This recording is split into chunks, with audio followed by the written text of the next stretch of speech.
مفتی صاحب final note, جو آپ کی جو گھریلو زندگی ہے خاص طور پہ وہ کیسی آپ نے گزاری، اور سرکار علیہ السلام کی خدمت، گھر کو سنبھالنا، پھر آپ کا جو تقویٰ تھا اس کے بارے میں بتائیے۔ اور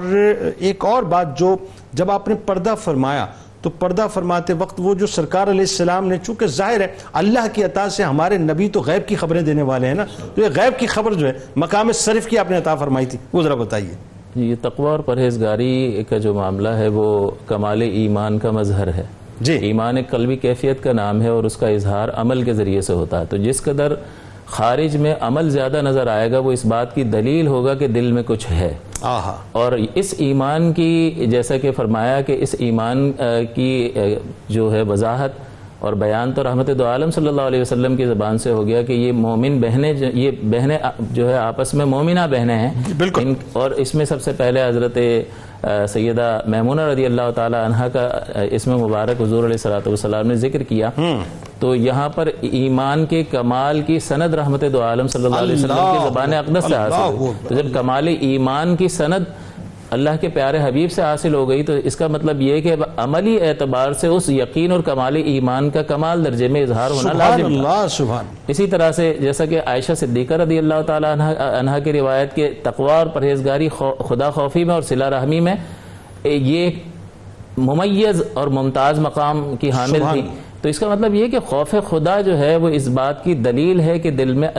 جو ہے وہ انسان زیادہ علم رکھتا ہے۔ انما یخشی اللہ من عبادہ العلماء،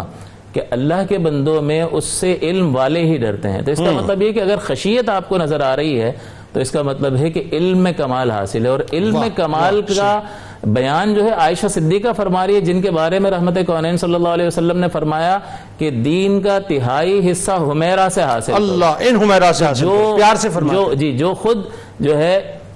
اس قدر علم رکھتی ہوں وہ کسی اور کے بارے میں جب تقویٰ اور پرہیزگاری اور خدا خوفی کا بیان کریں، اور خدا خوفی نتیجہ ہے علم کا، تو اس سے یہ پتہ چلتا ہے کہ عائشہ صدیقہ ان کے کمال علم کی طرف اشارہ فرما رہا ہے۔ اللہ مزید یہ کہ صلہ رحمی کا مطلب یہ ہے کہ آپس میں جڑ کر رہنا اور آپس کے قریبی رشتہ داروں کو جو ہے وہ فائدہ پہنچانا، اور آپ غلام آزاد کرنے کی عادت تھی آپ کی، تو ایک بار آزاد کیا تو حضور نے فرمایا اس کا تمہیں اللہ اجر عطا فرمائے گا، لیکن اگر تم اپنے ماموں کو یہ غلام دیتی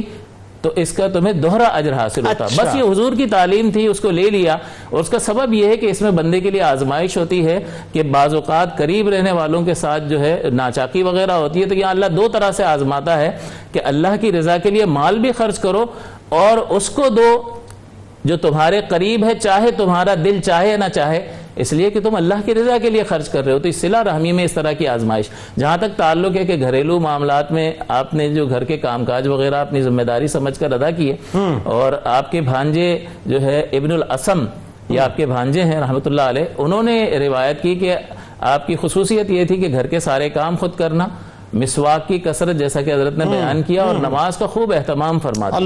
یہ کمال ایمان کا نتیجہ ہے کہ جو آپ نے یہ مسواک کی کثرت ہے اور یہ نماز کا جو اہتمام فرمانا ہے، یہ نماز کا اہتمام اور یہ گھر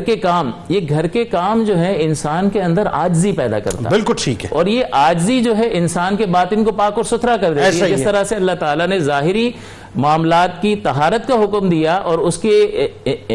اس کی اقامت کا حکم دیا، نماز قائم کرو، روزہ رکھو، زکوٰۃ دو، حج کرو، اسی طرح سے باطن کی پاکیزگی کا حکم دیا کہ اگر دل پاک نہیں ہوگا تو وہ دل کی ناپاکی ظاہر کے اعمال کو تباہ کر دے گی۔ حضور نے فرمایا حسد نیکیوں کو اس طرح کھا جاتا ہے جس طرح آگ لکڑی کو۔ اس کا مطلب حسد تو قلب کی کیفیت کا تعلق ہے، تو